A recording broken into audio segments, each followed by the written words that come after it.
Of course, with annexation coming up, we're going to see a huge increase. We're estimating that we're going to see a 30% increase in geographic area and a 25% increase in population. Wow. And so for Santa Fe, that is significant. So of course, annexation is a big concern, but again, it's two parts.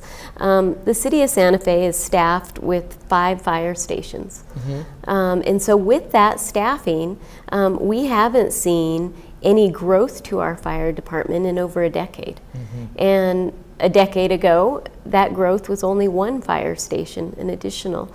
And we have seen some remodels, and so I think people get confused when they see these new beautiful stations and think we're adding staff to those stations. And they've just been fixed up. That's it. We've just basically remodeled and replaced buildings. So we haven't had additional staff, we've just had additional buildings. And so it's been the same basic facilities for a decade? Same basic facilities for a decade, and before that, it was completely stagnant. We had 4. So 5 fire stations in the entire city. Let me explain that a little bit. We have 42 square miles that we serve right now. Again, that will increase with annexation.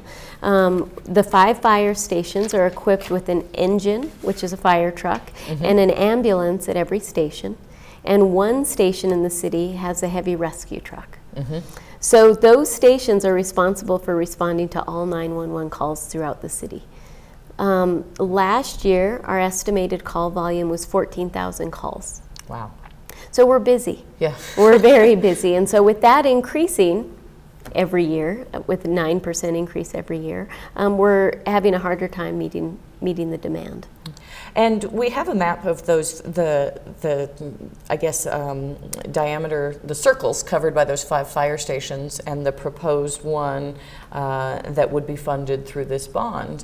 And one of the things that's sort of striking here is it's actually a big area that doesn't have existing coverage in some ways. I mean, you just have to make that work, right? And travel greater distances if they're... That's it. What we have right now is a mutual aid agreement with the county. And so when we run out of meds, we ask the county to come in and assist us. That's not pills, right? That's something else. That's ambulances. It's ambulances, exactly. So what ends up happening is, I believe yesterday we ran out of ambulances 4 times. Really? And that's because every single ambulance was out on a call assisting people in the community. So when we... And then another call comes in and you don't have one available. Exactly. Another call somebody comes who's in. Injured. Or... Right. Another call comes in, we don't have anybody available, so that person needs to wait.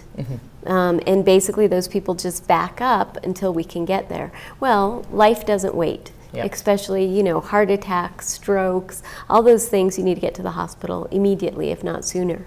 They talk about very short time frames, minutes, not hours. And so when we have a delayed response, that affects the community.